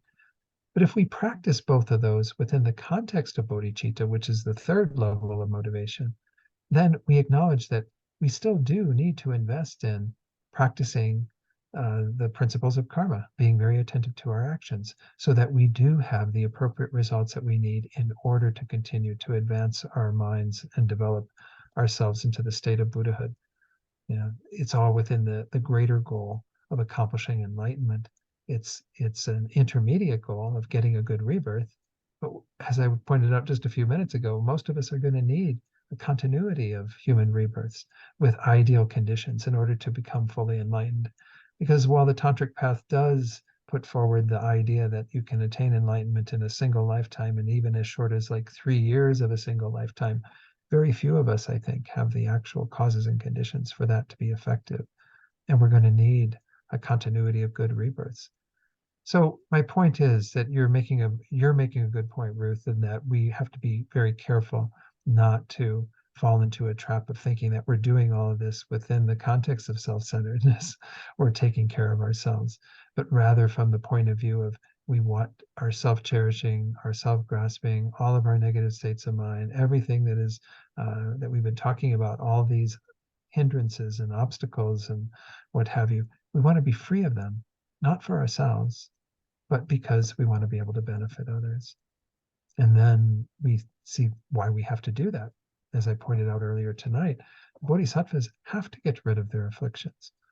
They cannot become enlightened without subduing their own minds first, but they do that work within the context of bodhicitta. So Does that make some sense? Have I explained it well enough? Or? Yeah. Okay. When you were talking, I think the Dalai Lama said this, I read it someplace that he said, we have to be wisely Selfish. Yeah. selfish, or Yeah. is that what he said? Wisely, Yeah. Yeah. I think that's it. That's it exactly. There's unwisely selfish, which is what we've been doing since beginningless time, or we just keep following these minds and doing all this stuff, be convinced that the mind of self-cherishing is who our best friend. It's our companion that actually watches out for us and makes sure that we get what we need to be happy. It's our selfish friend, but it's unwise because it's not going about getting what we want in the right way. You know? Because one of the things to keep in mind is when we generate the mind of bodhicitta, there are those two aspirations. The main one, as Rinpoche would often point out, is to benefit all beings. That's what's guiding you to go in that direction, is to say, I want to be able to help all sentient beings because I see their suffering. Having identified my own, having seen how I'm caught up in samsara, I see how all sentient beings are in the same predicament. They're the ones that are the main target of bodhicitta. But then there's the recognition that to do that, we have to become enlightened ourselves. There's no way that we can benefit others. The example I pointed out earlier tonight, if you're in the quicksand with everybody else, good luck. You're not going to be able to get people out of it. You need to get a more advantageous position so that you can then benefit others. And that advantageous position is Buddhahood. And that's the fulfillment of your own welfare. So that's being wisely selfish. That's taking care of yourself to the greatest degree, by becoming a Buddha, so that you can then help others. But you see it as simply a cause to get you there. It's not the final result. The final result is to be able to help all sentient beings. When I talk about bodhicitta, and you may have heard me use this example before, I sometimes use the example of practicing medicine, and specific, like if you had a young girl who had many people in her life who passed away from cancer. Maybe she had a parent and then had other relatives, maybe even a sibling. And so she became very motivated at a young age to try to do something to help with people with cancer, or to try to research and find more appropriate and powerful, effective antidotes, cures to cancer. Well, then that could be the inspiration for her to accomplish that. But of course, she has to become qualified herself to do that. So if she doesn't become qualified, then it just becomes an aspiration that never materializes. She never gets to be the doctor or the researcher, the oncologist, whatever, who's helping people with cancer. Becoming somebody who can help people with cancer is like becoming a Buddha. But helping people with cancer is like helping all sentient beings. It's the main objective. But she recognizes that in order for her to help people to that degree, she has to become qualified.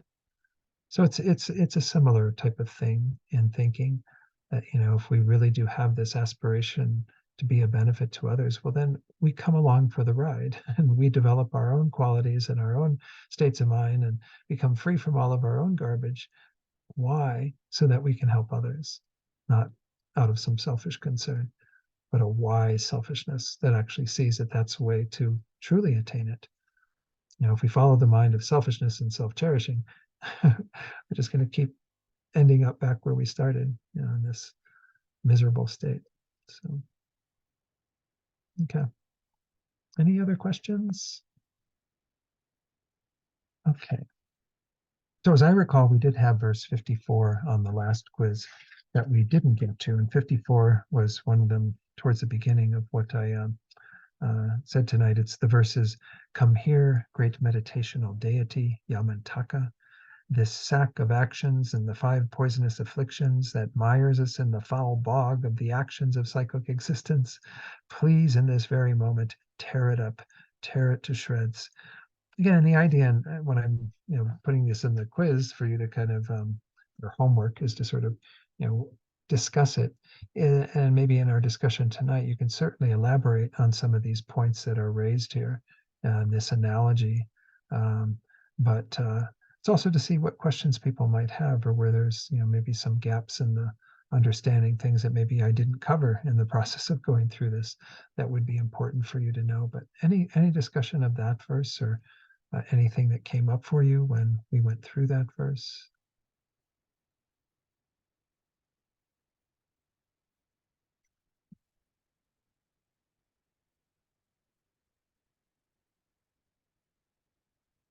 think your dog was raising its tail. Ruth, does your dog have something to share? I saw it go up just a few minutes ago. Well, not even a few minutes, a minute ago.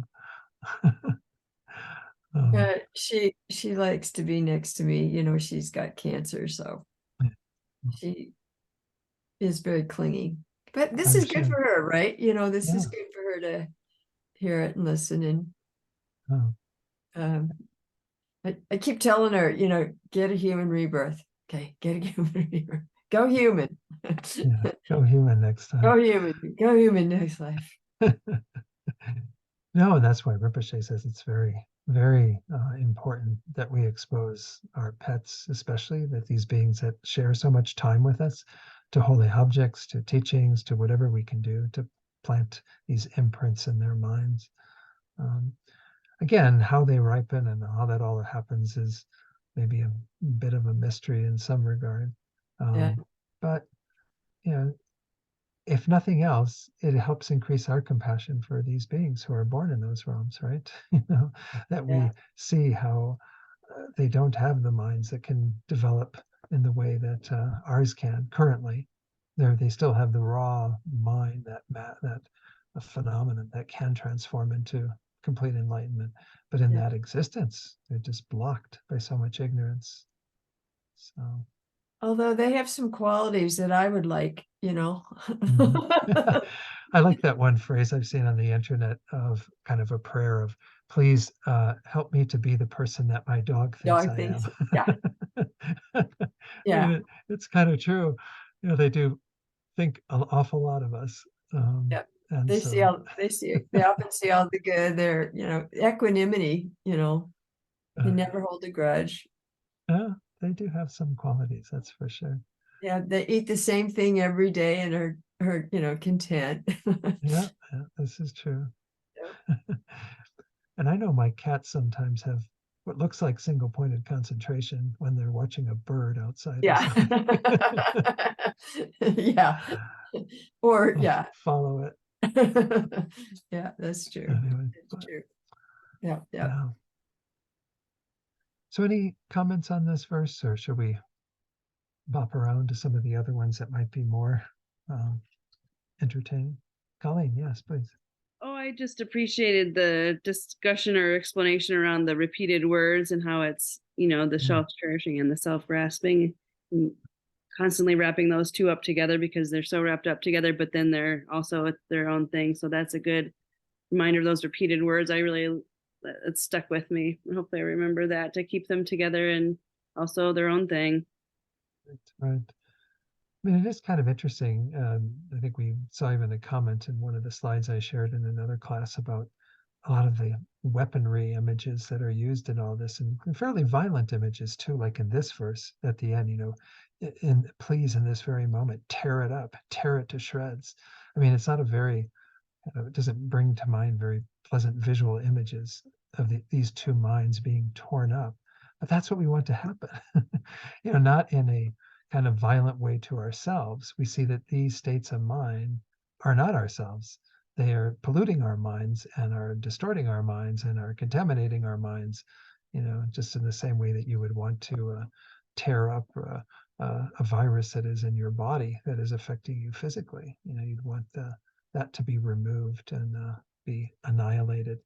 So that's kind of the idea again. But you're right. Yeah, it's kind of they lump together often, and they do come up together, but they do have their own distinct antidotes because they have a different. Remember, we talked about that mode of apprehension. That's what we mean every time we say to the hearts in that last part of this, to the hearts of the enemy, the self and the executioner. The hearts again are those two different ways that they're observing the I, the self-grasping, holding it to be really real and concrete, and then the self-cherishing, holding the I to be most important. And when they come together, and we've got quite a mess on our hands, because they're strengthening both of those deep-rooted patterns and reinforcing it, and again causing lots of mayhem. So good. Again, we're going to keep seeing that, the hearts of the enemy, that refrain throughout all of these verses up through verse 90. Let's go to, I don't have the quiz in front of me. I forgot to print it out, but I do have it for the homework. I keep calling it quiz. That was the one we just completed. Whoops, sorry, this one, this file. So we have verse 57. I think we were just talking about verse 57. 57 was the one that maybe, yeah, I think we did 59a as well. We're not going to be able to talk about 62a. So 57 and 59a, I got down to individual lines on some of these because, again, sometimes the two lines are quite distinct in terms of the message. 57, the first two lines were, we have great desire for pleasure, yet do not accumulate the collection of its causes. We have little tolerance for suffering, yet our longing, desire, and covetousness are great. I didn't point this out, but actually in Wheel of Sharp Weapons, this little book, they call it outrageous expectation. The thought behind that first line, it's aspiration without creation of the cause.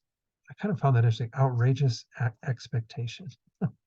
Your expectation of having certain things in your life is outrageous because you're not creating the causes for it. You have an aspiration to have all these things, to have the pleasure. Entitlement. Yeah, entitlement.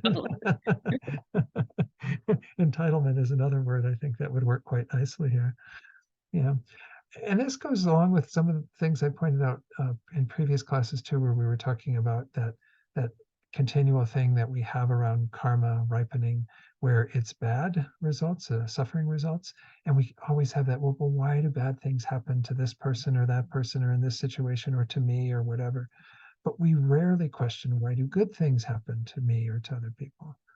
And that's kind of an outrageous expectation to some degree, to keep thinking that we're going to have all these pleasant things without creating the causes. It's just as outrageous in that regard as the suffering results that we have. If we think that these things are coming from the outside, all the pleasant experiences are just there for the taking, and we don't have to create the karma for them. Or if we think that all the suffering stuff that could happen to us, we have a way of avoiding it without really getting at the causes of it, which again are unwholesome karma, then it's outrageous that we would think that way, because that's an expectation that flies right in the face of karma. I've never read that book that's called When Bad Things Happen to Good People. I don't know if any of you have ever read that. It's kind of, again, a more secular approach to it, though maybe it talks about theistic traditions and how they work with the concept of a creator God in the context of bad things happening to good people. But in Buddhism, I mean, there's no problem. And bad things happen to good people, good things happen to bad people, right? If we look at one person who in the world right now who behaves in ways that are totally antithetical to what we teach as good morality, yet still seems to have incredible good fortune, in terms of things happening that are still quite favorable and blah, blah, blah, blah. It doesn't make sense in the light of just a very linear way of looking at things, but in the light of karma, everything is possible. This verse is really getting at the intricacy of all of that. And if we want these pleasurable experiences and we have strong desire to have kind of situations that are more workable for us to some degree, well, create the causes. Otherwise, you have an outrageous expectation that somehow this is going to occur without the causes. So, any other comment on that, or the next line, the one about the having little tolerance for suffering? One thing that I heard from a teacher that really struck home with me was, like, he said, you're already in this life. Okay, you already made it. you did something great. You got here, you're human. And now what you need to do is focus on the next one, so you create the merit, work on the generosity, the patience, the fortitude, everything else. Don't focus on living this life as much as, your focus should be on the next lives coming up. Absolutely. And yeah, that's good advice. To me, that was like, yeah, okay. Don't worry about this one because you're already here. But Well, if we're really using this life in a more virtuous way, it becomes a source of its own happiness. It's not the same happiness as engaging in samsaric pleasures, right? But it's a better happiness. It's one that actually where we feel better about ourselves and what we are doing with our lives when we actually engage in virtue and become more compassionate, caring, concerned about others, and so on. I think we're much richer as people. And we can see this in the exemplars of this type of life, right? Not just in Buddhism, but even in other spiritual traditions. People who live lives of dedication to the welfare of others and are very selfless in their actions and don't follow all these, patterns, have a deeper form of happiness, a deeper form of inner joy, even that is quite remarkable. And so, we can trust that that's also part of the equation, is that we're not sacrificing anything, because that's what it sounds like to the self-cherishing mind and the self-grasping mind, right? You're telling me to sacrifice all the pleasure I could be having with this human life to put in all this energy into creating the causes for the next life, but you're not sacrificing anything. In fact, you're giving up exactly what is problematic, that most beings just are drawn like moths to a flame to all of the samsaric pleasures. And that's how they live their life. Rinpoche would often point out how that's no different than an animal, essentially. We have this amazing human rebirth, as we talked about just a while ago, that has so much more potential. If we just use it for frivolous, daily enticements and concerns, well, then what have we done with this life? We're just like an animal that's simply trying to get the comfort, the delicious food, the delicious situations, and not really doing anything that meaningful with our lives. So, but as we pointed out, animals do have some qualities that we can see and mirror them back into ourselves as well. So, any other comments on this? This is good. I hope I'm not talking too much. I feel like I am. That's the problem when a teacher leads a discussion group. I don't think it's a problem. Okay. As long as it's not a problem, I guess. It's your karma. It's our karma too, right? I guess so. We can collectively own this. Yeah. I've been thinking a lot about that. Like every single thing is my karma, right? Or Uh-huh. it's kind of overwhelming. I kind of go, okay, stop this. Yeah, I guess it's not meant to become obsessive around it, but rather just to look at that general principle that's running the whole show and be attentive to it. Yeah. Are you going to say something more, Ruth? No, but it just seems like you get sucked into the whirlpool of self-cherishing, right? Because everything's about you, right? Oh, my karma, I did all this. Yeah. I don't know. It gets confusing, Yeah. No, or and complicated, or uh-huh. Yeah, because we don't want to make it feed all of that kind of selfishness and everything, when we think, oh, I must have been pretty good. I rest on our laurels to some degree. Now look at the life I created through all my own actions. Of course, then we also understand, I mean, it's kind of interesting. There is this um, thinking that I've seen in various Lamrim texts, and that essentially the source of all virtue, if we look at, okay, we have all these good things in our lives, the source of that virtue in a very direct way are the actions we've created. But why did we create those actions? Only through the guiding influence of the Buddhas. Because essentially, again, this has been going on since beginningless time. The Buddhas are the force in the world that keep sentient beings mindful of engaging in virtue and of moving in a virtuous direction, because that's what they do. That's their compassionate concern for sentient beings, is that they have more happiness and less suffering, and eventually complete happiness and bliss by attaining Buddhahood and so on. So we're not creating virtue in a vacuum. Like, it's not all about me. I'm creating virtue because the Buddhas have actually influenced me over time to adopt more virtuous states of mind and behaviors on the basis of that. And of course, I also am not doing those solely in a vacuum either, by way of there are other people who I'm interacting with when I'm practicing generosity, for example. We need other beings to be kind of the recipients of our generosity. And we need that interconnectedness. So this whole principle of interdependence and interconnectedness plays a role in all of what we're doing, and should be very humbling, because it's then not all about me and me having created this wonderful life with all this, resources and things that I have that keep me quite content. And I'm in a good part of the world where there's good medical care and blah blah blah blah. I mean, all these sorts of things that we can boast about. Rather, we see it as a product of interdependence, and we can't create this without the Buddhas and without other beings. Master Shantideva often talks about, there's one part of, I'm trying to remember what chapter it is, where he says, we value the Buddhists so much in our lives because we see that they're kind of seem to be more important, but we need the sentient beings just as much. So I value both of them because they're both, again, one is a field of excellence in terms of the qualities that they possess. Maybe we even had this earlier in the commentary. The other is a field of compassion and suffering, where we see sentient beings who need our help and need our assistance.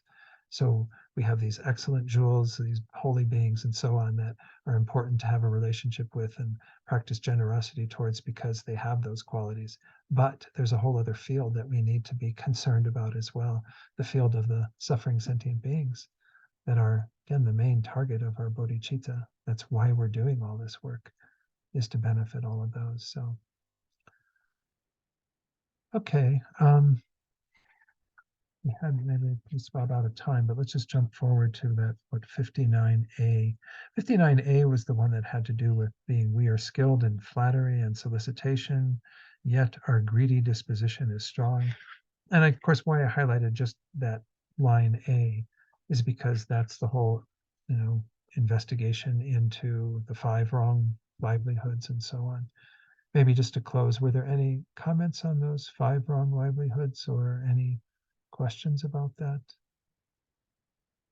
Does everyone see kind of the distinctions between those 5 and can identify where perhaps we've engaged in that in some way? Maybe even like I mentioned, the idea of like an uncle or a relative that would always be very generous, that we would then maybe butter them up, like through some flattery, or we might do some hinting, say, oh, Christmas is coming up. That money you gave me last year for Christmas was so useful. Wink, wink, nudge, nudge. That's hinting. Anyway, we can see how these can play a role. They often say that one of the worst ones is the hypocrisy. There's a wonderful story, maybe we'll end on this tonight, of Geshe Ben Kongyo, who was one of these amazing Kadampa Geshes. The Kadampa Geshes are the whole lineage that came from Lama Atisha's coming to Tibet, bringing these teachings of mind training, Lojong.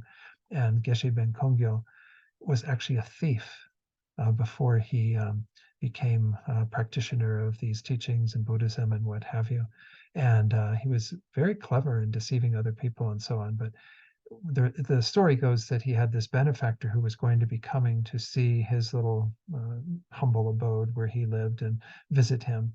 And so Geshe Ben Kongyo, that day that the benefactor is showing up, he's like tidying the altar and making sure that all the dust is removed and everything, and doing all of this.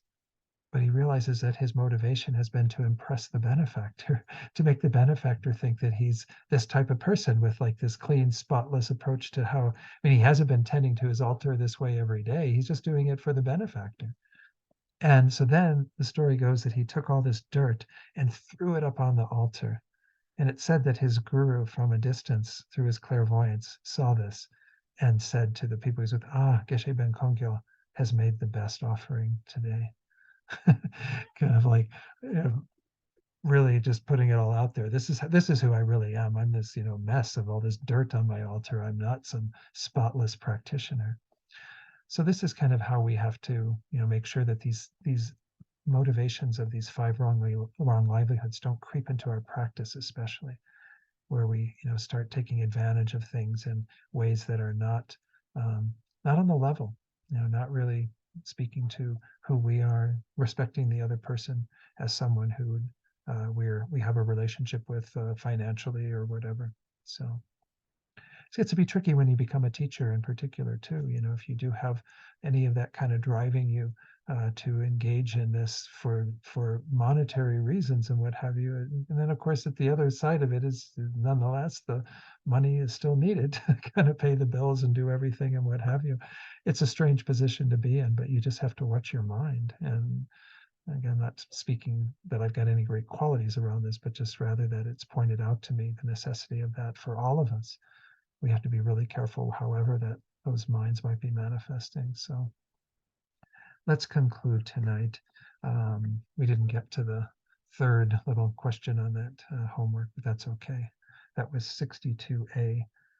So again, I think, no, actually, that's the one that we couldn't get to. I think I have to pull it back up. I'll pull it back up now because I got to get to the prayers anyway. Yeah, 59A, and then 62A is the one that we didn't get to. We'll go through that next week. Let's do our prayers. So again, with this mind that really wants other beings to be benefited by what we've done, we can hold the wish for our bodhicitta motivation to come to fulfillment in terms of our attaining the state of Buddhahood, so we then can help others, which again is the main goal of our mind of bodhicitta. So let's recite this verse together with those thoughts. Due to the merits of these virtuous actions, may I quickly attain the state of a Guru Buddha and lead all living beings without exception into that enlightened state. Then this idea that we want bodhicitta, and we can think about both conventional bodhicitta and ultimate bodhicitta, to grow and develop in our own hearts, and what has arisen to continue to abide and not diminish in any way. May the supreme jewel bodhicitta that has not arisen arise and grow, and may that which has arisen not diminish but increase more and more. And then seeing the importance of these guides in our lives, we talked about this a bit tonight, right? These are kind of our own little Yamantakas and Chenrezigs, Avalokiteshvara, the Buddhas of compassion, whatever. We have these beings who are in our world that we want to be sure to continue to receive benefit from, particularly His Holiness the Dalai Lama, who has unbelievable karma in this world in terms of the connection with the beings of this world. So we make strong prayers for his good health and long life, and for all his wishes to be fulfilled.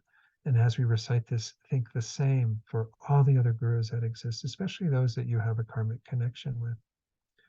The wish-granting, wish-fulfilling jewel, source of every single benefit and happiness in this world, to the incomparably kind Tenzin Gyatso, I beseech, may all your holy wishes be spontaneously fulfilled. And then due to having the appearance of Rinpoche no longer being embodied in this world, we need to create the causes for that appearance to return. And we'll recite this prayer with the strong motivation that we and others in this world will benefit from Rinpoche's presence. And so may this come about swiftly, and may there be no obstacles for Rinpoche to become the perfect teacher for us and all beings in this world. Peerless teacher and assembly of the children of the victorious ones, Shavakas and Pratyeka Buddhas, victorious Losang, father and sons, along with the lineage masters, all the objects of refuge of infinite lands, please bestow the virtue and goodness of accomplishing this prayer here and now. Holding and spreading the Muni's precious and complete teachings through explanation and practice, you wore the armor of patience that is never discouraged. Incomparable venerable Guru, to you I make request. While striving single-pointedly for the sake of the victorious one's teachings, the sole gateway through which all benefit and happiness emerge, and from other living beings you suddenly departed to peace. What a great loss! Nevertheless, through the undeceiving truth of the blessings of the ocean of the three jewels, and the great waves of bodhicitta of the children of the victorious ones, may the smile of the reincarnation swiftly beam in glory for fortunate disciples. And let's just do a final dedication for the welfare of those beings who we're holding in our hearts right now. Again, whether it be beings who we know of through the news and what have you, who are experiencing great strife and suffering in various parts of the world, or whether it be individuals that are known to us directly who are experiencing various types of suffering, illness, obstacles, who are dying, who have died. Send this positive energy out to these beings. kind of as a direct antidote to our self-cherishing mind that wants to hold on to all that merit, that wants to make it about me. And I've created all this by being here tonight with my bodhicitta motivation. We want to give it all away to them.